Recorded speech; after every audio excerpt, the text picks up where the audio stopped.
Bonsoir et bienvenue à tous dans votre émission spéciale décryptage de l'actualité politique ivoirienne. Aujourd'hui, nous avons l'honneur de recevoir sur ce plateau Maître Pierre Dagbo Godé, ex-vice-président du Front populaire ivoirien FPI. Bonsoir, professeur. Bonsoir. Professeur, parce que vous êtes enseignant-chercheur, c'est ça? C'est ça. Merci d'avoir honoré l'invitation de Reflet TV. C'est moi qui vous remercie. Et avec moi en plateau, Gaël Lacroix, analyste sociopolitique. Bonsoir. Bonsoir, Sidi. Et consultant sur Entre deux News avec vous. Nous allons conduire cette émission sans détour. Nous allons décrypter l'actualité politique ivoirienne, les récents développements au sein du FPI, votre parti, votre saisie de la justice pour annulation du congrès du parti prévu en novembre prochain, l'unité au sein de l'opposition politique ivoirienne, et puis la question de la présidentielle 2025 ainsi que la CEI qui seront au cœur de cette émission. Maître Dagbo Godé, vous avez récemment saisi la justice ivoirienne pour demander l'annulation de la convention, le congrès du FPI. Pourquoi cette démarche maintenant et que reprochez-vous exactement à ce congrès? Je pense que vous allez trop vite en besogne. Je n'ai jamais demandé l'annulation du congrès. L'assignation est précise. Nous avons demandé l'annulation des décisions des sessions du comité central des 30 mai et des 7 septembre. C'est tout ce que nous avons demandé. Nous n'avons pas encore demandé l'annulation du congrès. Seulement, bon, les spéculations vont tellement vite que les gens ont tiré les leçons. Mais ce n'est qu'une assignation. Et un procès en justice, c'est comme un match de football. Vous pouvez gagner comme vous pouvez perdre. Donc pourquoi aller si vite en besogne? Mais cela pourrait déboucher à l'annulation du congrès du FPI.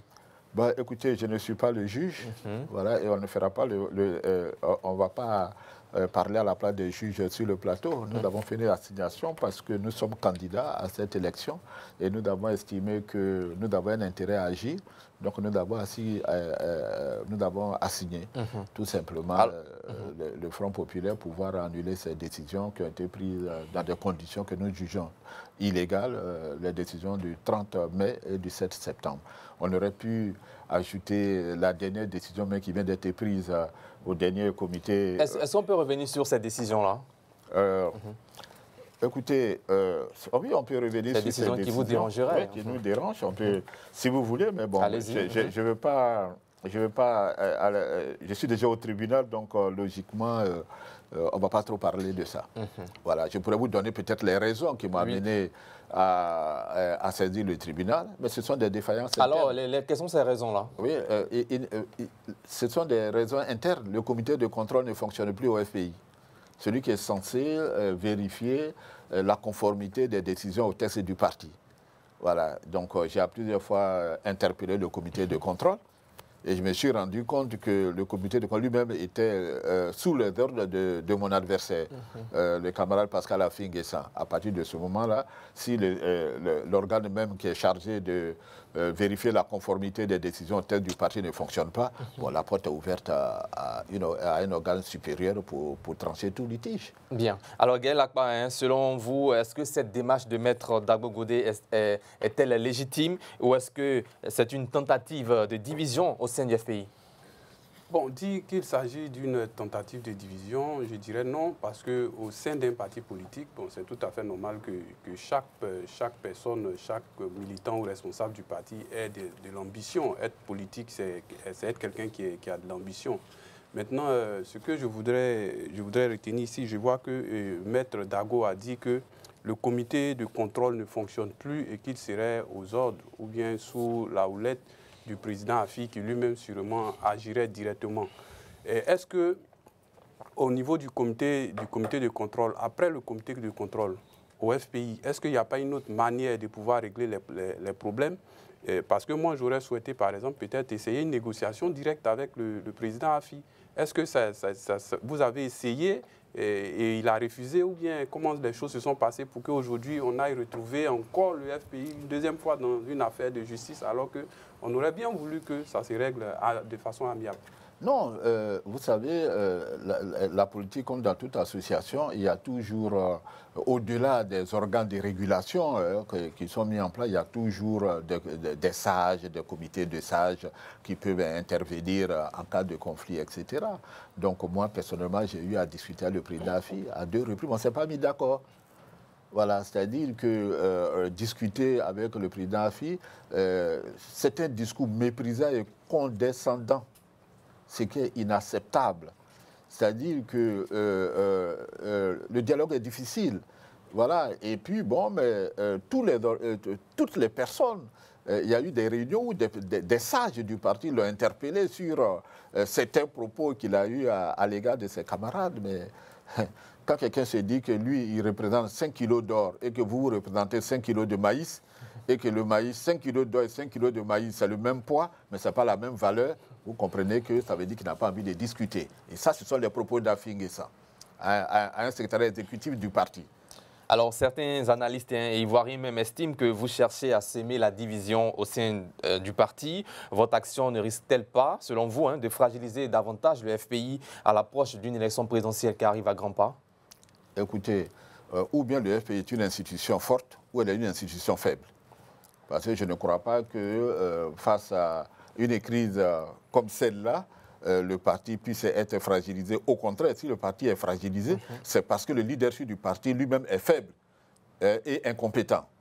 Et c'est la raison pour laquelle nous avons posé notre candidature, parce que nous pensons qu'aujourd'hui, nous pouvons gérer le FPI autrement. Et qu'est-ce que vous comptez apporter autrement au FPI? Mais apporter autrement au FPI, d'abord, il faut d'abord, que le FPI ait un siège.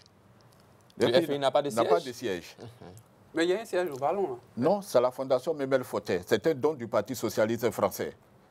En 10 ans, avant la crise post-électorale, le FPI n'avait pas de siège. 10 ans après la crise post-électorale, le FPI n'a toujours pas de siège. Nous sommes dans un siège provisoire. Voilà, qui est la fondation Memel Fautet Jean Jaurès. Ça, c'est un. 2, il faut sortir de l'esprit de candidat naturel. Le candidat naturel, c'est la tradition. Nous sommes dans la modernité. Donc, il faut donner une impulsion nouvelle. Et puis, il faut créer un esprit de renouvellement dans les institutions politiques en Côte d'Ivoire. Nous avons une vision claire, vous comprenez? Et c'est ce qu'il ne fait pas. Vous regardez toute l'année 2023, Pascal Afinga, président du FPI, il a discuté avec les couches socio-professionnelles en Côte d'Ivoire. Il n'a jamais discuté avec le patronat, il n'a jamais discuté avec les syndicats, il n'a jamais discuté avec la société civile. Alors, quand vous regardez tout ça, nous sommes dans une sorte d'immobilisme. Et nous voulons donner une dynamique au FPI. Et c'est ça l'objet de notre candidature. Mais une candidature qui est là pour apporter un plus au FPI, pas pour fragiliser le parti. Mais les gens, ceux qui parlent de fragiliser le parti, ceux qui parlent de division du parti, bon, c'est un manque de connaissance de la chose politique. En politique, tous les actes que l'on pose visent à renforcer le parti politique, jamais pour la diviser. Bien. Mais tout est une question de vision. Gaël Lacpa, comment le camp AFI réagit-il face à cette saisie de la justice ivoirienne? Est-ce perçu comme un coup politique pour affaiblir la légitimité de Pascal Afingessa à la tête du parti? Bon, je n'ai pas vu de sortie officielle du FPI, je vais dire courant ou bien branche Afingessa, mais dans les spéculations, c'est clair que certains accusent Maître Dagbo d'être un sémeur de troubles, de quelqu'un qui veut diviser le FPI, c'est le discours qui revient. Mais je pense qu'il a répondu à cette question. Voilà. Sinon, pour l'instant, au niveau du FPI, je n'ai pas vu de déclaration officielle. Mais l'assignation, c'est lundi seulement que l'assignation a été faite. Donc, je pense qu'aujourd'hui, nous sommes à mercredi. Il faut attendre un peu, parce que sûrement, ils vont s'organiser pour sortir ou bien parler officiellement. Allez-y, professeur, vous voulez réagir là-dessus? Oui, je voulais réagir ce que je vais dire. Et votre question est tellement importante, votre question précédente. Moi, je veux faire du FPI une institution. Imaginez-vous, une institution comme le FPI. On vous fait une assignation et le même jour de l'assignation se trouve sur les réseaux sociaux. Ce n'est plus d'institution. Voilà. Vous dites que la fuite vient de... Directement, Nana Ekanza, le principal cyberactiviste de Afingessa, balance directement l'assignation sur les réseaux sociaux. Moi, je ne veux pas de ce FPI qui règle ses problèmes sur les réseaux sociaux. Et ça, c'est une régression de notre parti. En son temps, lorsque la ministre de la Famille avait sollicité le FPI pour organiser la journée d'hommage au président de la République, la réponse de Afi Ingessa, c'est également fait sur les réseaux sociaux. Mais c'est un ancien Premier ministre. Lui répond à un ministre par réseaux sociaux. Il y a problème. Et c'est de ça que nous parlons. Nous voulons moderniser le parti. Nous voulons faire du parti un parti d'hommes et de femmes responsables, capables de comprendre les grands défis qui se posent à la Côte d'Ivoire aujourd'hui. Et les grands défis qui se posent à la Côte d'Ivoire aujourd'hui, c'est la paix, c'est le développement économique et social. Bien. Compte tenu de votre passé avec le Premier ministre Pascal Affi-N'Guessan, notamment lors de vos collaborations, qu'est-ce qui vous a poussé à vous opposer à lui de manière aussi frontale aujourd'hui? L'incohérence. Quelle incohérence? L'incohérence. Je vais vous donner 4 points. Allez-y. Déjà, le président Affi a envoyé le FPI dans une alliance qu'il a appelée l'Alliance des forces démocratiques. Il n'en a jamais fait le bilan. Après l'Alliance des forces démocratiques, il a envoyé le FPI dans une alliance qu'il appelle le CNT, Conseil national de transition. Tout le monde a vu ce que ça donnait. Il n'a jamais fait le bilan. Ensuite, il nous envoie dans un partenariat avec le RHDP. On lui demande de faire le bilan, il le refuse. Aujourd'hui, il veut envoyer le FPI au PPACI. Mais enfin, quel est ce parti politique qui passe d'alliance en alliance sans jamais expliquer, sans jamais justifier? Nous ne sommes pas des aventuriers. Mais si vous permettez, au niveau du RHDP, là, il a fait le point. Non, je vous le dis qu'il il a fait le bilan. Non, il n'a jamais fait. Je vous dis qu'il n'a jamais eu de bilan. Il n'a jamais eu de bilan. Et c'est là le point d'achoppement. Parce que quand nous, au niveau de la direction du parti, quand on lui demande, mais faisons le bilan, le RHDP demande que le bilan soit fait. Parce que ce que les gens oublient, le RHDP n'était pas demandeur du partenariat. C'était le FPI alors? Le FPI qui était demandeur du partenariat. Quand on finit les élections, après le 3 septembre 2023, mais il faut bien qu'on fasse le bilan. Mais qu'est-ce qu'Affi propose à lieu place du bilan? Le RAD dit non, il veut faire une conférence nationale, c'est-à-dire il veut faire un séminaire. Le gars dit mais non, nous on a signé à 2. Si on fait le bilan à 2, on capitalise ce qui a marché et on améliore ce qui n'a pas marché. Affi, lui, il répond carrément non, moi je ne veux pas de ce type de bilan, je veux un séminaire national où on va inviter la société civile, on va inviter les partis politiques. Les gars disent non. Et ça ne marche pas comme ça. C'est ça le problème de la cohérence. Vous comprenez, on ne peut pas signer un contrat à 2 et au moment où on doit faire l'évaluation du contrat, tu dis non, il faut que toute la cour familiale soit là. Ça ne peut pas marcher. Et c'est ce que nous reprochons à Affi, son incohérence politique, sa capacité de passer d'alliance en alliance. Cela ressemble vraiment à de l'aventure. Le FPI ne mérite pas cela. À vous entendre, vous vous opposez catégoriquement à une probable alliance ou coalition avec le PPACI? Non, c'est la méthode. C'est la méthode. C'est la méthode qu'on utilise. C'est-à-dire vous ne pouvez pas aller négocier avec des gens à l'insu de vos camarades de parti et puis venir leur imposer les décisions que vous avez prises. Au FPI, les décisions se prennent par délibération, article 7 de nos statuts. Donc, si le président du parti veut aller à une nouvelle alliance, mais qu'on en débatte. Oh là, il n'y a pas de débat. C'est-à-dire qu'aujourd'hui, nous sommes en face d'un gourou. Voilà, une fois qu'il a décidé, bon, tout le monde doit appliquer. Non, ça ne fonctionne pas comme ça. Gaël, on dira que le problème du FPI, c'est 4 points, AFD, CNT, RHDP, PPACI. Comment réagissez-vous? Bien, c'est sur ça que je voulais revenir. Au niveau il y a eu l'Alliance des forces démocratiques, c'était une plateforme. Il y a eu, là où on parle de CNT, c'était la CDRP d'avoir le président Bédier. Et il y a eu l'alliance maintenant, le FPI, et puis c'est devenu, ça a découlé sur le CNT. Et puis il y a finalement l'alliance avec le RHDP. On le sait, officiellement, certaines voix, comme moi-même j'avais dit dans le temps, le partenariat, je ne pensais pas que c'était une bonne aventure avec le RHDP, vu que le FPI sortait fraîchement comment on appelle, de son alliance avec la CDRP, donc, dont le CNT. Mais ce que je veux reprocher un peu à Maître, c'est qu'au moment de l'AFD, il y était. Est-ce qu'il y a eu un bilan clair? Je doute. Il n'a rien dit. On est venu à l'Alliance jusqu'à ce qu'on ait le CNT. Échec. Il n'y a pas encore eu de bilan. Il n'a rien dit. Cette fois-ci, avec le RHDP, moi, j'ai cru entendre, le public a pu entendre que le président a fait dit que l'Alliance n'a pas porté les fruits auxquels il s'attendait. Donc, il faut mettre fin. Pour nous, c'est un bilan. Peut-être que lui, en tant que haut responsable, en tant qu'ex-vice-président du FPI, il y a quelque chose qui détermine qu'il y a eu bilan ou pas. La question que je veux poser, pourquoi après tout ce parcours-là, c'est maintenant que Maître Dagbo semble prendre ses responsabilités? Est-ce qu'il n'y a pas quelque chose derrière? Voilà, vous voyez, la question est très mal posée.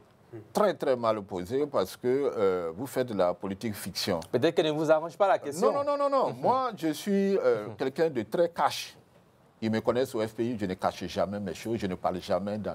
J'ai été le premier à dire à AFI. Mais comment se fait-il que Gbagbo a créé la LMP avant la crise post-électorale? Tu es le président du parti. Quel dialogue tu as avec le président de la République? Il n'a jamais répondu. La question du siège du FPI dont je parle, je l'ai posée en son temps. Moi, je leur ai toujours posé les questions. En interne? En interne, toujours. Mais ils ont cette habitude de toujours botter en touche. Et c'est cela le problème aujourd'hui. Comme le dit la chanson, premier Gaou n'est pas Gaou, c'est le dernier Gaou qui est Nyata. Ce que nous avons vécu avant la crise post-électorale, nous ne pouvons plus accepter de vivre ça après la crise post-électorale. Et c'est dans cette configuration que se trouve le président AFI. Quand il a créé l'alliance, quand il nous a mis dans l'alliance LFD, on lui a posé des questions. Quels sont les objectifs de cette alliance? Qu'est-ce que nous faisons dans cette alliance? Et c'est pourquoi? Il a toujours répondu de la même manière. C'est pour éviter l'isolement. Mais quel isolement avons-nous? Nous sortons de la crise post-électorale, il était bon comme ça, on se retrouve avec d'autres partis. Mais quel est le bilan? On n'a jamais vu l'alliance des forces démocratiques. Nous sortons de là, tu nous amènes dans une sorte de coalition qui va déboucher sur le CNT. Mais le CNT, beaucoup de parmi nous n'étaient pas d'accord. On a eu à en discuter parce que n'oubliez pas qu'avant le CNT, la candidature d'AFI avait été validée en 2020. Il était candidat et c'était une décision des organes du parti. On n'a pas voulu aller aux élections, nous amener dans l'alliance. Mais quand on sort du CNT, avec tout ce que vous savez, comment les choses se sont passées, il nous amène à l'alliance avec le RHDP. Ça a été un débat qui a duré plus d'un trimestre. Voilà. Et on dit, OK, puisqu'il revient là-dessus, OK, quand cela ne tient, une hirondelle seule ne fait pas le printemps. Moi, je suis politologue de formation, j'ai 30 ans d'enseignement de la science politique et je suis avocat. Je leur ai fait comprendre que dans une alliance, le plus fort bouffe le plus faible. C'est ça le jeu politique. Est-ce que vous êtes suffisamment prêts à aller à une alliance avec le RHDP? AFI a dit oui, que nous sommes prêts. Nous maîtrisons nos électeurs, nous maîtrisons le terrain. Nous pensons que nous apporterons un plus au RHDP dans cette alliance. La preuve, dès qu'on sort de la signature du partenariat avec le RHDP, AFI représente le chef de l'État, son excellent Alassane Ouattara, au Ghana aux excepts de Jerry Rawlings. Donc, c'est déjà un gain du partenariat. Parce qu'il gagne en autorité, il gagne en considération. Mais après, nous allons aux élections. Le FPI s'en sort avec 137 conseillers municipaux, 57 conseillers généraux, 5 vice-présidents, 3 vice-présidents des régions et 15 adjoints au maire, dont moi-même 3e adjoint au maire de Yopougon, Diabaté, 8e adjoint au maire d'Abobo, etc. Mais ce n'est pas négligeable. On sort des élections, on s'attendait à une réunion bilan des élections pour que déjà même on félicite les élus que nous avons pu avoir pendant ces élections. Ce qu'il n'a jamais fait. Parce que lui, il a perdu dans le Moronou. Et parce qu'il a perdu dans le Moronou, il dit non, que l'alliance n'est pas, qu'il a été trahi par les RHDP. Donc nous, on lui pose la question. Est-ce que si tu avais gagné dans le Moronou, tu aurais eu la même réaction? Il n'a jamais répondu. Et après, vous avez vu comment l'actualité s'est développée. On ne savait même pas qu'il avait bénéficié d'un soutien financier dans sa campagne. Et ça a été dévoilé à la télévision publique. Mais il n'a jamais réuni le comité exécutif, le secrétaire exécutif du parti, aucun organe du parti pour s'expliquer sur les 100 millions. Il a fait faire des déclarations d'après son directeur de campagne, etc. Mais je pense que quand on est dans un parti responsable, vous avez bénéficié d'un soutien financier de quelque nature que ce soit, la première des choses, c'est d'informer les organes du parti, ce qui n'a jamais été fait. Et quand vous lisez le bilan moral et financier qu'il présente lui-même pour le Congrès, c'est pour cela que j'ai saisi la justice. Mais il n'y a aucune pièce sur le bilan comptable, il n'y a aucune pièce comptable. Il dit par exemple que le FPI a reçu en don 1 milliard. Mais on lui demande, mais qui a donné l'argent? Il dit non, il ne peut pas donner les noms. Mais dans ce cas-là, si vous ne donnez pas les noms, vous voulez qu'on fasse quoi? On va faire de la spéculation. Moi, je suis pour la transparence et pour le langage de vérité. Pour répondre à votre question, je ne suis pas le président du FPI. C'est AFI qui était le président, il avait la responsabilité d'être cohérent avec ses amis. Il est passé de l'AFD, il n'a jamais fait le bilan, il a été interpellé là-dessus. Il est venu au CNT, il n'a pas fait le bilan, il a été interpellé là-dessus, il n'a jamais voulu faire le bilan. il est allé au RHDP, on lui demande de faire le bilan. Il parle d'autre chose, parce qu'il ne veut pas faire le bilan, qu'il parle d'un séminaire bilan. Et puis aujourd'hui, il veut rejoindre le PPACI. Bon, nous, on ne peut pas l'empêcher de rejoindre le PPACI, mais nous lui disons qu'un parti politique, c'est une organisation. Vous voulez prendre une décision, on se réunit, on décide ensemble. Et l'article 7 du FPI dit que toutes les décisions des organes du parti se prennent par délibération. Or, AFI, depuis 10 ans, n'a jamais soumis une décision aux délibérations. Et moi, en tant qu'ex-vice-président chargé des affaires juridiques, judiciaires et institutionnelles du FPI, je l'ai plusieurs fois interpellé. Je n'ai jamais eu de réponse. Voilà pourquoi, à un certain moment, quand tu finis de donner des conseils à quelqu'un et qu'il n'écoute pas, mais prends tes responsabilités, voilà pourquoi je vais devenir le président du FPI, pour donner une dimension institutionnelle au FPI, une dimension formelle, une dimension dans laquelle on respectera les textes du parti. Est-ce que vous êtes prêt à travailler avec le président Affi N'Guessan? Mais non, mais Affi, c'est fini, Affi. 23 ans après, il n'a plus rien à apporter. Il ne peut que donner des conseils. On le mettra au comité politique permanent du FPI qui réunit les comités des sages. C'est un peu fort. Non, mais c'est une réalité. Après 23 ans, qu'est-ce qu'il peut apporter? Il a encore la force. Oui, quelle force? Après 23 ans? Vous pensez qu'après 23 ans, il peut encore diriger un parti politique? Mais si vous le pensez, moi, je pense que vous manquez d'ambition. Alors, certaines figures du FPI appellent à l'unité et au rassemblement. Pensez-vous qu'une réconciliation est encore possible avec votre président, le Premier ministre Pascal Affi N'Guessan? Écoutez, on ne peut pas faire la politique et refuser toute tentative de réconciliation. Mais tout dépend de la manière dont les cartes seront jouées. Mais au jour d'aujourd'hui, je ne vois pas encore, malgré les pions que nous poussons, il y a eu des militants du FPI qui sont intervenus des deux côtés, mais jusqu'à présent, nous regardons. Si nous sommes arrivés à la justice, c'est parce que le système interne de régulation de la crise ne fonctionne pas bien. Donc on attend et puis on verra. Dans tous les cas, tout se terminera par un congrès parce que je rappelle, puisque M. Lapa parlait tout à l'heure de la légitimité, AFI n'a plus de légitimité. Son mandat est fini depuis le 27 juillet 2023. Est-ce qu'il a perdu la confiance des militants? D'accord. Non, mais par sa démarche, aujourd'hui, je peux vous dire qu'il a perdu la confiance des militants, dont moi-même, parce que j'en suis un. Voilà. Si je suis candidat contre lui, c'est parce que je n'ai plus confiance en lui. Qui prévoit les textes? Voilà. Justement, quand mais l'esprit les textes du FPI prévoit l'alternance au pouvoir. C'est un principe. Le FPI repose sur 5 principes. Voilà. La démocratie, l'alternance au pouvoir. Et ça, c'est un principe fondamental du FPI. Alors les gens disent non, mais puisque les textes disent que le président du parti est rééligible, mais il est rééligible dans un contexte. Voilà. Quand vous êtes réélu dans un contexte démocratique, vous devez savoir qu'à un certain moment, vous devez mettre votre mandat dans un délai raisonnable. Pour être plus clair, le président Affi N'Guessan a-t-il encore le droit de se présenter en tant que candidat à la présidence du parti? Il a le droit, c'est son droit. Mais ça, c'est soumis à débat puisque nous considérons que c'est une violation des principes du parti. C'est écrit dans les statuts du parti. Le pays repose sur la démocratie et l'alternance au pouvoir. À quel moment fera-t-il l'alternance? Selon ses partisans, il compte faire l'alternance quand il sera élu président de la République. Bon, attendons de voir. Alors, est-ce que vous pensez qu'il soit encore possible de construire un front commun au sein du FPI avant 2025? Un front commun au sein du FPI. Non, nous allons au Congrès, quand nous allons élire notre nouveau président, nous allons voir le meilleur d'entre nous pour être candidat à l'élection présidentielle. Parce que ce que les gens ne comprennent pas, c'est qu'ils ont développé en Côte d'Ivoire une théorie qui veut que celui qui est président du parti doit être forcément le candidat de son parti. Non, il n'y a pas de candidat naturel. Le candidat du FPI sera le meilleur d'entre nous. Mais je ne crois pas que ce soit Affi. Et c'est vous le meilleur? Non. Il y a d'autres, il y a Issaka Sangaré, il y a Diabaté Bey, il y a Christine Adjobi, il y a Christine Konan, il y a suffisamment d'hommes et de femmes capables de porter les couleurs du FPI à une élection présidentielle. Mais je ne crois pas qu'Affi soit le bon cheval. Il a perdu dans le Moronou. Celui qui a perdu au régional ne peut pas gagner au national.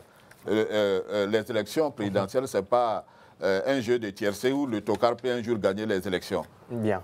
Alors, élargissons ces questions internes au FPI avec la discussion au sein de l'opposition politique ivoirienne. Maître Pierre Dagbo-Godé, pour prochaine question. Quel est, selon vous, l'état actuel de l'opposition ivoirienne dans son ensemble? Voyez-vous une unité ou bien une fragmentation au sein de cette opposition?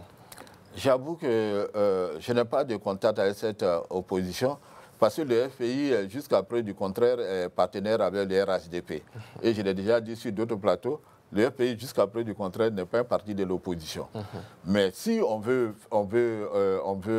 revenir un peu en arrière avant le partenariat, le FPI était dans l'opposition. Et dans cette opposition, le FPI n'avait pas de contact ni avec le PPACI, ni avec le MGC, avec quelques contacts avec le COGEP et un certain nombre de partis politiques, mais ça se limitait à cela. Il n'y avait pas de contact formel sur des projets, sur des programmes pour s'opposer réellement, comment dirais-je, au parti au pouvoir.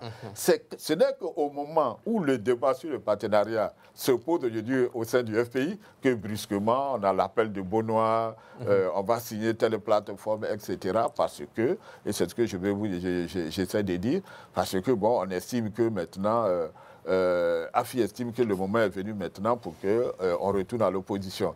Mais si on veut retourner à l'opposition, il faut mettre la manière.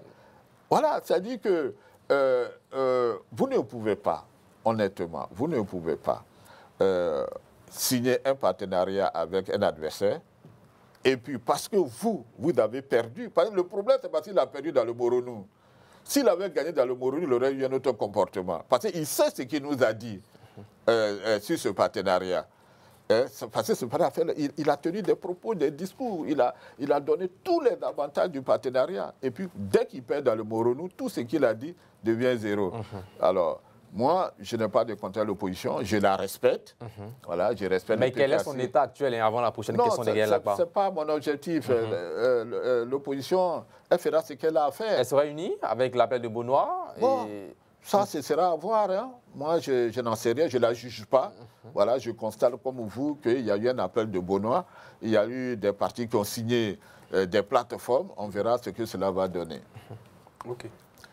Maître, tout à l'heure, vous avez dit que le président AFI avait fait, comme on appelle, on va dire une liste de tout ce qui pourrait, tout ce que le FPI pourrait gagner dans le partenariat avec le FPI.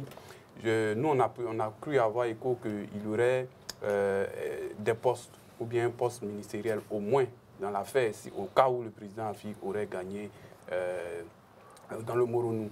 Est-ce que ce n'est pas la pète du président AFI dans le Moronou? Enfin, pourquoi je parle de poste ministériel? C'est un peu, politiquement, c'est un peu plus juteux qu'un poste de conseil régional ou de mairie.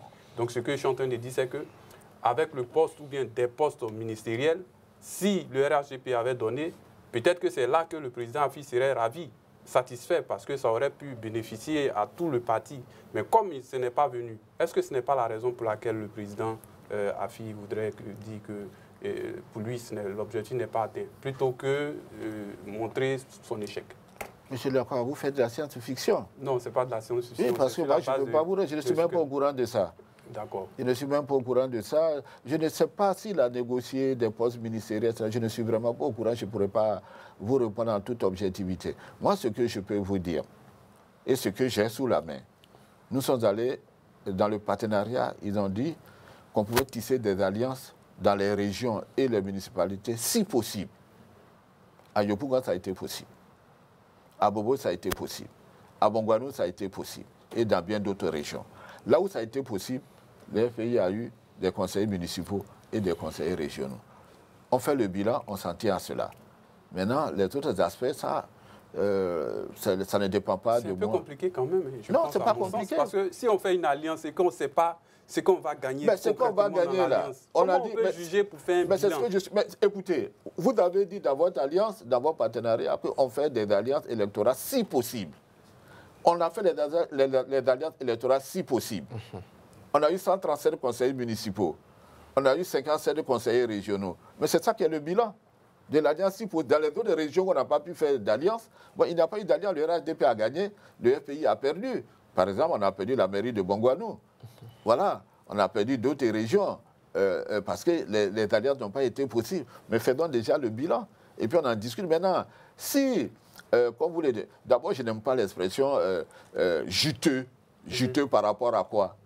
Moi, je ne fais pas la politique. Je ne fais pas la politique pour être milliardaire. Par rapport aux intérêts. Je suis avocat. Aux intérêts. Et puis, j'ai mes plantations de bananes. Donc, si je veux gagner de l'argent, mais je n'ai qu'à aller faire l'agriculture. Et je suis avocat.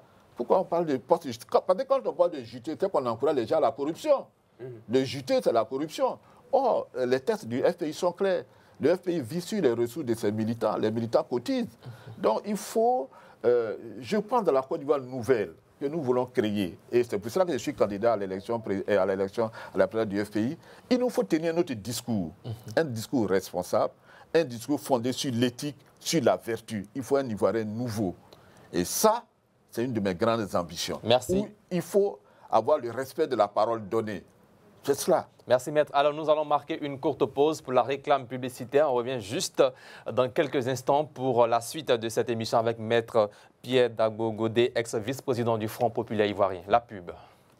Alors, de retour en plateau pour la seconde partie de cette émission. Aujourd'hui, nous analysons l'actualité sociopolitique ivoirienne avec maître Dagbo Godé, ex-vice-président du Front populaire ivoirien. Maître, le camp FPI a opté pour le divorce avec le RHDP et s'est plutôt rapproché du PPACI de Laurent Gbagbo.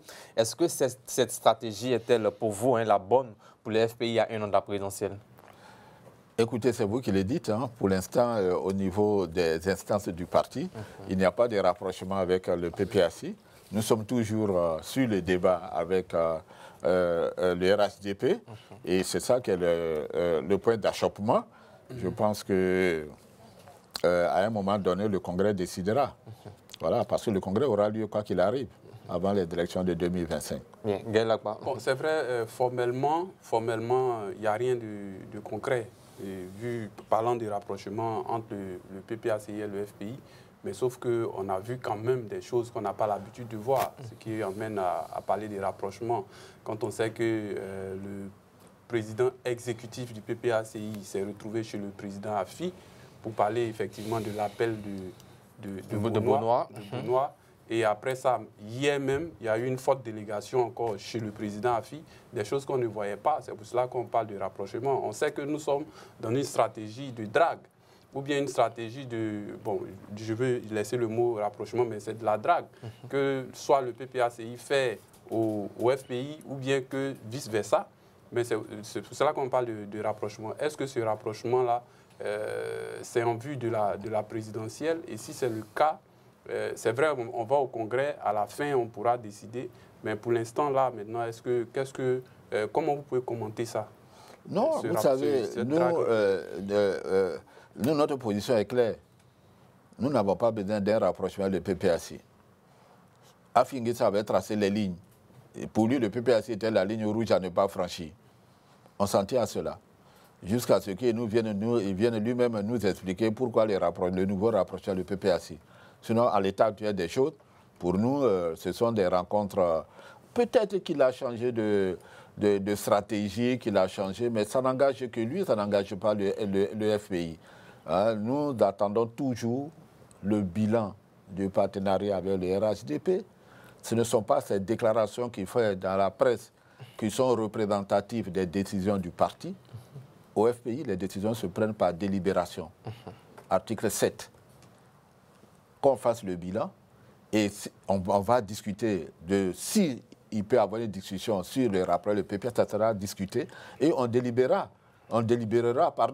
Mais pour l'instant, nous ne sommes pas concernés par le rapprochement et le PPACI. Et c'est d'ailleurs ce que les gens du PPACI reprochaient à Afi. Quand le président français Hollande est arrivé en Côte d'Ivoire, il a été reçu seul par Hollande. Les autres n'ont jamais su ce qu'ils se sont dit. Et ça a créé, c'est ce qui a créé les divergences profondes entre Afi et ses camarades, alors qu'on a qualifié des Gors, les Gbagbo-ouriens. Mais c'est la même chose. Il a discuté avec Dano Diédié, seul. Voilà. On ne sait pas ce qu'ils se sont dit. Voilà. On n'est quand même pas dans une secte. Vous comprenez? Le besoin de transparence est très important. Vous voyez, en Côte d'Ivoire aujourd'hui et au niveau national, tout le monde veut la paix, tout le monde veut la cohésion sociale, tout le monde veut la cohésion nationale. D'accord? Si on est d'accord là-dessus, on ne devrait pas s'offusquer qu'il y ait des rapprochements des partis politiques ivoiriens entre eux. Vous comprenez? Mais la politique, c'est un autre niveau. Donc, quand vous voulez poser des actes politiques, le minimum, surtout à ce niveau-là, le minimum, c'est que vous soyez au même niveau d'information avec vos camarades de parti. Ce qui n'est pas le cas avec le président Pascal Affi-Guessa, et c'est ce que nous lui reprochons. Sinon, il est libre de se rapprocher le PPAC, mais le FPI avait déjà fixé les règles pour lesquelles on ne pouvait plus se rapprocher du PPAC. C'était une ligne rouge, et Affi aujourd'hui, la ligne rouge que lui-même il a tracée, il a franchie, bon, mais ça n'engage que lui, pas le parti. Alors parlons de la présidentielle de 2025. Elle se rapproche à grands pas et l'incertitude autour des candidats potentiels est palpable. Pensez-vous que le FPI présentera un candidat unique pour la présidentielle de 2025? Un candidat unique, je n'en sais rien, mais je pense que le Congrès décidera. Est-ce qu'il y aura une convention après le Congrès? Non, le Congrès décidera si on y va ou pas. Voilà, donc nous pensons que ce qui est sûr, Affi ne sera pas le bon cheval pour nous.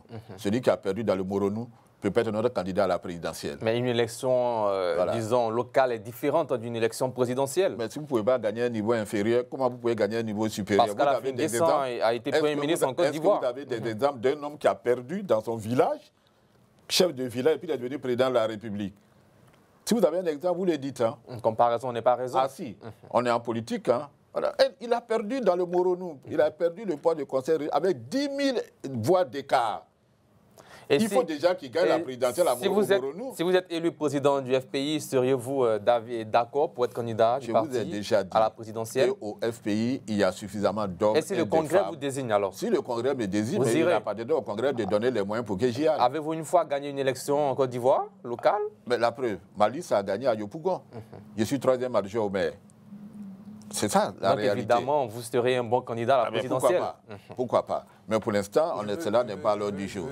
Je vais venir à une question, c'est qu'au niveau de, vous avez dit relativement au partenariat avec le RHDP, question directe, vous considérez-vous comme un parti d'opposition ou bien au pouvoir? J'ai déjà répondu à cette question. Nous ne sommes pas dans l'opposition. On n'est pas dans l'opposition. Donc, tu ne peux pas être partenaire à quelqu'un et puis être opposé, donc tu fais des choses de son contraire. Selon votre position actuelle, oui? Vous ne devriez pas avoir de candidat en 2025? Toute chose étant égale par ailleurs, ça dépendra du Congrès. Bien. Parce que dans le partenariat que nous avons signé avec le RHDP, nulle part il n'a été dit qu'on est candidat ou on n'est pas candidat. Le Congrès décidera, mais pour l'instant, si on s'en tient à notre partenariat, et moi personnellement j'y tiens, nous ne sommes pas un parti d'opposition. Voilà, nous sommes partenaires du parti au pouvoir, donc nous essaierons de discuter le parti au pouvoir jusqu'où on peut aller dans ce partenariat. Quels seront selon vous les grands enjeux de cette élection présidentielle pour le FPI? Pour le FPI, j'avoue que personnellement, aujourd'hui, il faut d'abord consolider la paix en Côte d'Ivoire. Parce que les conséquences politiques et économiques de la paix sont supérieures aux conséquences de la guerre. C'est parce qu'il y a la paix que nous sommes en train de débattre ici. Il faut en tenir compte. Pour le FPI, d'abord, la consolidation de la paix au niveau national, la reconstruction de l'unité nationale qui a été un peu galvaudée après la crise post-électorale, qui a encore des stigmates. Donc, il serait important que... pour le FPI, c'est un enjeu important. Ensuite, il faut renforcer les acquis économiques. Aujourd'hui, les conséquences politiques de la paix, les conséquences économiques de la paix montrent que c'est dans la paix qu'on peut construire les infrastructures que vous voyez. Et il faut renforcer donc, à mon sens, la cohésion nationale, l'unité nationale, mais en même temps, il faut aussi prendre en compte l'environnement international, surtout sous-régional. Voilà. Il ne faut pas perdre de vue que la crise qui se passe au Mali, au Niger, au Burkina Faso, etc., risque d'avoir des impacts sur notre pays. Donc les Ivoiriens doivent à un moment donné faire bloc autour des autorités de leur pays pour pouvoir faire face à toutes sortes d'adversités. Pour nous, l'élection présidentielle, ce sera vraiment l'occasion du renforcement de l'unité nationale, l'occasion de la consolidation de la paix en Côte d'Ivoire, et puis l'occasion de débattre des grands enjeux de notre temps, la question de la jeunesse, la question des femmes, la question de l'emploi, etc. Les enjeux sont vraiment importants. Bien, la candidature de l'ancien président Laurent Gbagbo reste un sujet sensible. Quelle est votre position sur son éventuelle participation à la présidentielle de 2025? Rien. Il ferait un bon candidat? Rien, je n'ai rien à dire là-dessus, ça ne m'intéresse pas. C'est quand même la Côte d'Ivoire. Oui, mais moi, je dis que sa candidature ne m'intéresse pas. voilà, je n'ai rien à dire sur les candidats ou pas. Moi, je veux une Côte d'Ivoire, j'ai une autre vision de la Côte d'Ivoire. Et Laurent Gbagbo n'est pas dans cette vision que vous avez pour la Côte d'Ivoire? Pas la mienne. Pas la mienne. Vous étiez quand même... non, vous aimez toujours... Non, ne vais pas sur le passé. Parlons du présent, de l'avenir. Non, ce n'est pas utile. Il est bien qu'il soit candidat peut-être du PPAC, mais ce n'est pas ma vision. Bon, le fait de dire que s'il est bien, c'est déjà un avis. Voilà, mais ce n'est pas ma vision. Non, mais parce qu'il est un parti politique, c'est normal que son parti le présente, mais ce n'est pas ma vision. Donc, je n'ai pas de commentaire à faire sur sa candidature ou pas. Et celle du président Alassane Ouattara? Bon, ça c'est les RHDP. Candidat naturel du RHDP? Non, ça c'est les RHDP. Avec qui vous souhaitez continuer votre partenariat? C'est les RHDP qui décidera. Voilà, c'est le RHDP qui décidera de qui sera son candidat. Mais est-ce que vous estimez qu'il serait bon qu'il continue pour un dernier mandat? Moi, je ne juge pas. La politique, c'est la seule appréciation des réalités du moment. Si le RHDP considère que le président Alassane Ouattara est bon pour être son candidat en 2025, bon, ce sera le choix du RHDP. C'est la même manière que vous posez la question sur Laurent Gbagbo. Voilà pourquoi je dis que je ne me prononce pas là-dessus. Si le PPAC estime que c'est Gbagbo son meilleur cheval, bon, on prend acte. Si le COJEP estime que Blé Goudé est son meilleur cheval, on prend acte. Les MJC Simon, on prend acte. Merci Gaël. La dernière question sur ce point, voilà, allez-y. Vu que, parlons toujours de présidentiel, vu qu'aujourd'hui vous avez une opposition claire vis-à-vis du président Afi, est-ce que vous ne pensiez pas que certains ont accusé le FPI d'être une enveloppe vide? Donc cette opposition aujourd'hui, est-ce que vous ne pensez pas qu'elle puisse affaiblir le FPI avant la présidentielle? Vous aimez les mots traditionnels. Et moi, j'ai fait enveloppe vide. Ça veut dire quoi en politique? Ça veut rien dire. Non, ça, c'est des africaneries. C'est des africaneries. Non, c'est des africaneries. Faisons la politique.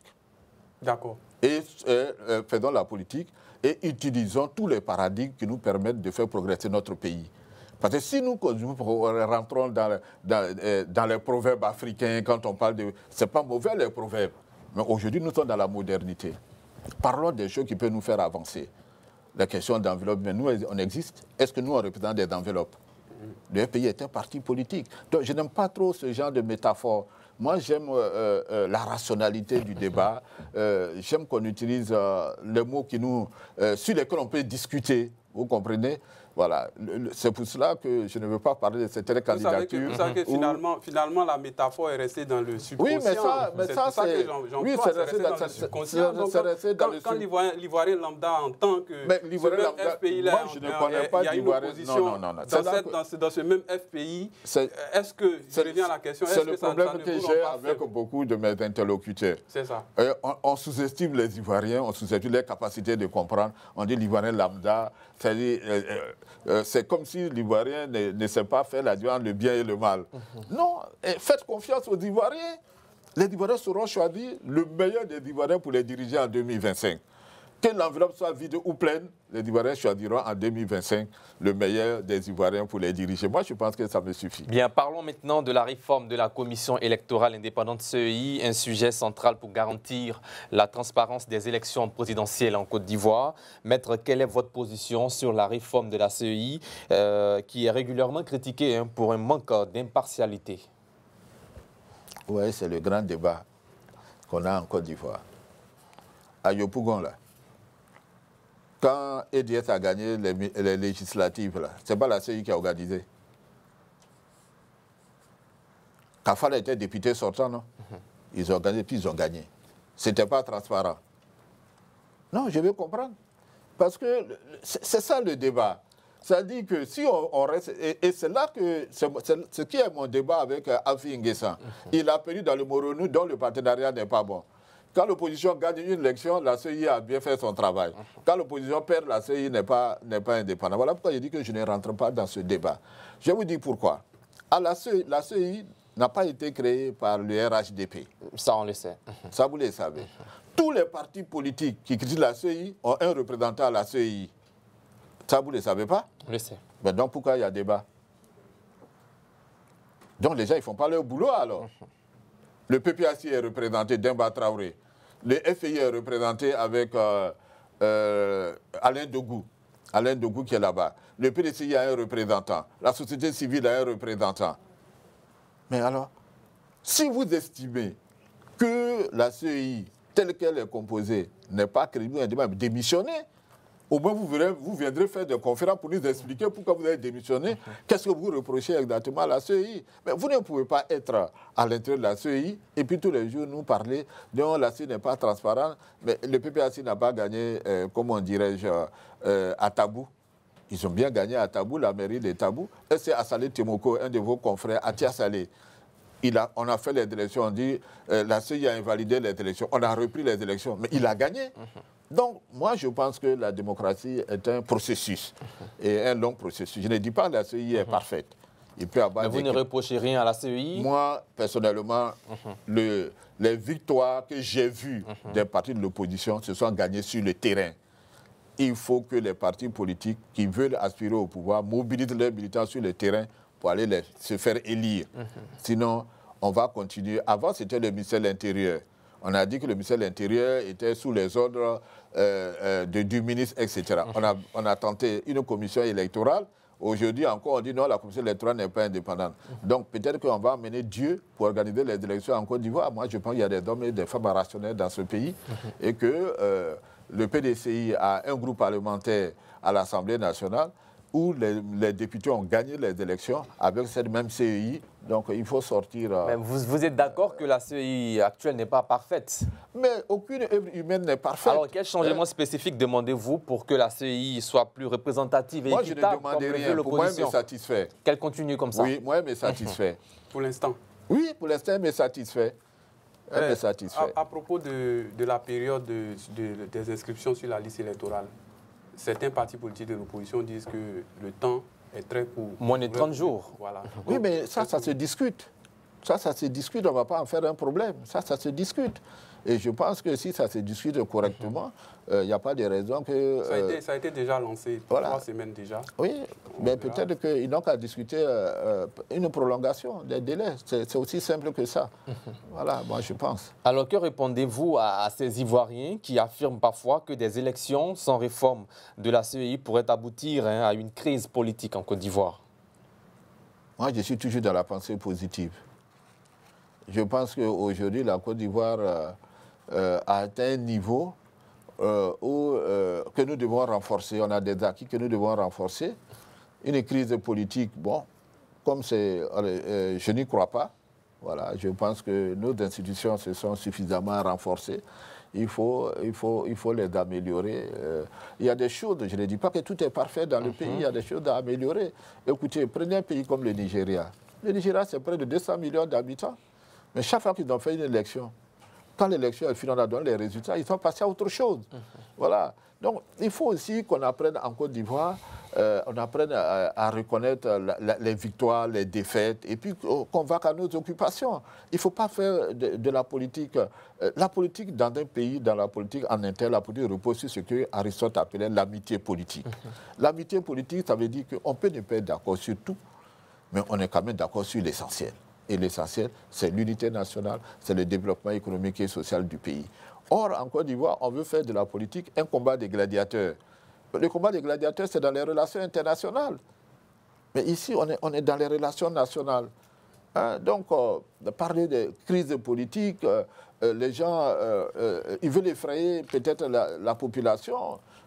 Et chaque fois qu'on approche des élections en Côte d'Ivoire, automatiquement, il y a des noms. C'est vrai que la démocratie soulève des passions, mais il appartient aux hommes politiques de savoir juguler ses passions. Moi, personnellement, c'est ma manière de voir les choses. Besoin de votre avis sur la plateforme dirigée par l'ex-première dame Simone Yvette Gbagbo, qui a réuni les partis d'opposition pour réclamer une réforme du système électoral ivoirien. On n'a pas vu le FPI, sauf erreur de ma part, signer la déclaration de Benoît. Comment vous réagissez? Moi, je pense que ça rentre dans les activités normales d'un parti politique. Voilà, on verra ce que ça va donner. Voilà, on verra bien. Sinon, bon, je pense que c'est normal. C'est une activité courante de partis politiques de se coaliser ou de se décoaliser. Voilà, c'est tout. Une chose est sûre, au niveau de la commission électorale, ce n'est pas un débat qui date d'aujourd'hui. Depuis même pendant que le président Gbagbo était président de la République, ça a toujours fonctionné de la même manière qu'aujourd'hui les partis politiques sont au sein de la CEI avec la société civile et puis les représentants du parti au pouvoir. Ce que les partis politiques de l'opposition aujourd'hui reprochent, ils disent que cette CEI-là n'est pas indépendante. Si on va aller sur la définition même du vocable, le fait, moi, à mon sens, le fait qu'il y ait des partis pris à l'intérieur de cette CEI-là, vous avez même cité les représentants de chaque parti de l'opposition, ils disent qu'ils ne sont pas en nombre, comment on appelle, ils ne sont pas en nombre suffisant face au nombre de ceux qui représentent le président de la République. Donc, il y a un déséquilibre à ce niveau. Deuxième élément aussi, ils parlent du financement de la CEI. Ils disent que de façon financière, la CEI n'est pas indépendante. Donc, ils souhaiteraient une CEI indépendante. Moi, je pense que dans les discussions, il y a des propositions qui disent que, effectivement, vous avez dit tout à l'heure, s'ils ne sont pas d'accord, il faut que les différents y retirent leurs représentants. Est-ce que le mieux pour nous ne serait pas d'avoir une CEI financièrement indépendante et puis, à côté de cela aussi, qu'on retire tous les politiques de la CEI? Est-ce que ça ne peut pas être une solution pour mettre tout le monde d'accord? C'est une option. C'est une option, on ne peut pas... Vous serez d'accord avec? Non, bah, pourquoi vous voulez que je sois d'accord avec vous? J'ai dit c'est une option. Mais moi, j'ai un autre schéma. D'accord, on peut savoir le schéma. Je peux vous proposer un autre schéma. Allez-y, proposez. Par exemple, dire qu'il faut nommer un imam président de la CEI pour 60 ans. Et que la CEI soit composée que des hommes religieux, pas d'hommes politiques. Je peux vous proposer ce schéma. À ce rythme-là, on ne s'en sortira pas. Et chacun pourra encore dire que non, lui préfère que la société soit dirigée par les femmes. Parce qu'elles sont moins corruptibles. Et puis on va continuer comme ça. Non, non. Je pense qu'il faut que les gens apprennent à se faire confiance. D'accord? D'abord, le financement de la CEI. Le financement ne peut venir que de l'État. Ça, vous n'y pouvez rien. Mais c'est la qualité des hommes. Ça dit que les hommes qu'on a choisis pour organiser nos élections, c'est à eux d'être indépendants. L'indépendance ne se donne pas. Vous comprenez? On vous a nommé là pour faire un travail. Mais faites-le, et faites-le bien. Vous pensez que le président actuel de la CEI fait bien son travail? Je ne le juge pas. Non, c'est une question. Est-ce que vous estimez que c'est bien son travail? Oui, je pense qu'il fait bien son travail. Pour la simple raison que j'ai vu les élections à Tia-Salé. Il y a eu beaucoup de bruit. Il y a eu beaucoup d'écrits. Mais Assalé Temoko a gagné. J'ai vu les élections à Tabou. À Tabou, le PPAC a gagné. À Yopougon, j'ai vu les élections législatives à Yopougon. Mais EDS a gagné. Ça veut dire que si l'opposition, en réalité, la victoire électorale dépend de la capacité du parti à mobiliser ses militants. C'est ça qui est l'enjeu. Bien. Alors, dernière question pour terminer cette phase de l'émission. Professeur, quel message souhaitez-vous adresser aux militants de votre parti, le Front populaire ivoirien, et aux électeurs ivoiriens qui suivent cette émission en cette période cruciale, à 1 an de la présidentielle de 2025, qui est très attendue? D'abord, pour les militants du FPI, qu'ils comprennent une chose, le temps du renforcement de notre parti est arrivé. Il nous faut sortir de l'immobilisme. Il faut que le FPI soit un parti conquérant, un parti capable de mobiliser sur toute l'étendue du territoire. Pour moi, c'est important. Il faut que le FPI soit un parti cohérent. Et c'est la recherche de cette cohérence, la construction de cette cohérence que je veux porter avec ma candidature. Ça, c'est 2. Je m'adressais aux militants du FPI, mais aux Ivoiriens. La politique peut se faire sans violence et sans injure. Je pense qu'on peut construire la démocratie dans cet esprit-là, sans injure, sans violence, et de toujours mettre au premier plan l'intérêt national.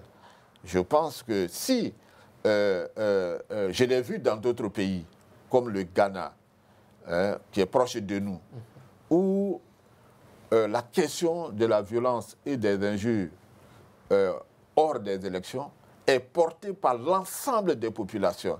Les imams, les religieux, la société civile, etc. Et ça a toujours donné des transitions pacifiques au Ghana. Nous pouvons nous en inspirer.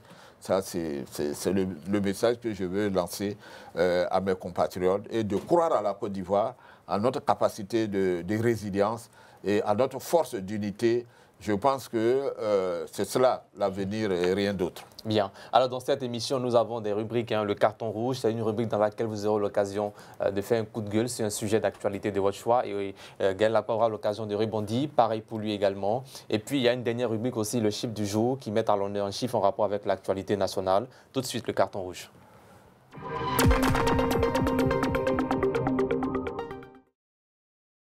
Voilà, nous sommes dans le carton rouge, le premier carton de cette émission avec Maître Dagbo Godé, carton rouge. Oui, mon carton rouge, c'est contre la société chargée de la gestion du patrimoine de l'État. Voilà, je voulais parler de l'immeuble de la Pyramide. L'immeuble de la Pyramide, c'est un immeuble qui a marqué notre jeunesse. Quand je me rappelle encore l'inauguration de cet immeuble, à l'époque, je crois que cet immeuble a été construit, a été dessiné par le président de l'ordre des architectes de l'époque, M. About. Son nom est toujours resté en tête, paix à son âme aujourd'hui. Et c'est un immeuble qui a fait la fierté de la Côte d'Ivoire. Et le président Oufoué aimait bien parler de la pyramide. C'est-à-dire la pyramide, c'était un peu le côté pharaon de la Côte d'Ivoire.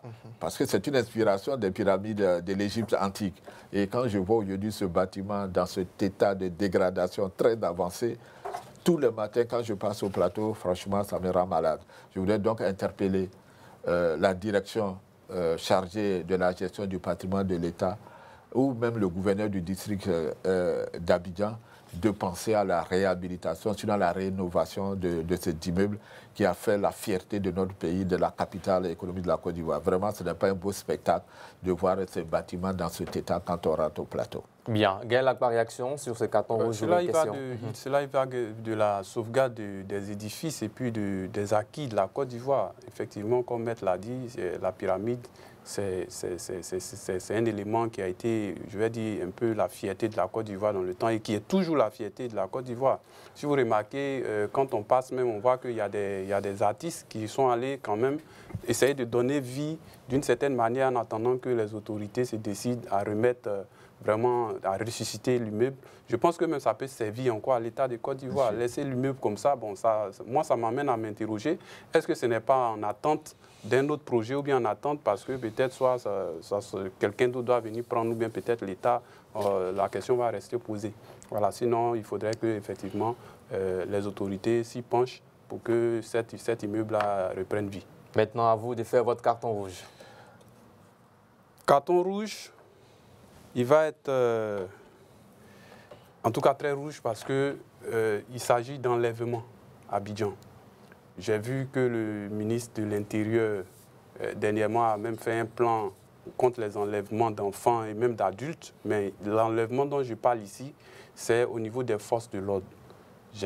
On a appris que un responsable du PPACI a été enlevé chez lui à la maison par des hommes encagoulés, selon les témoignages.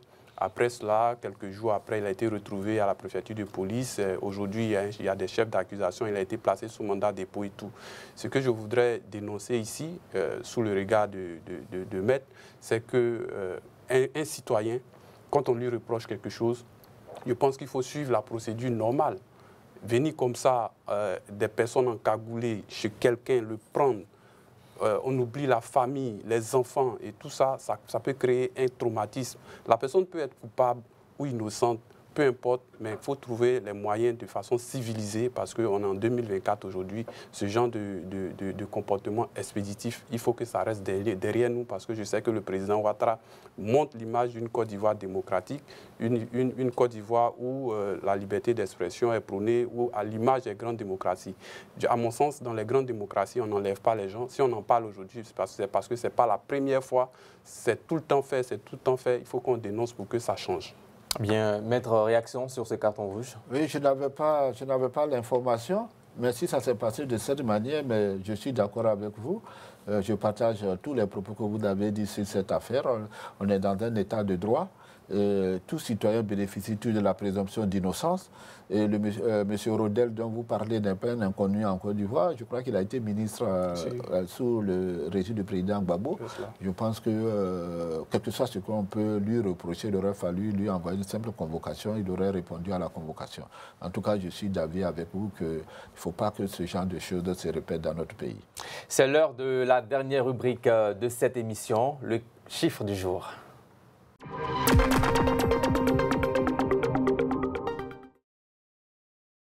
Alors, le chiffre du jour, c'est 625 millions. Je dirais francs CFA. Qu'est-ce que ça vous dit? J'ai lu dans la presse que c'est un scandale qui s'est passé à la Sodexam. Je crois, on a accuse des agents de la Sodexam d'avoir détourné cette manne financière.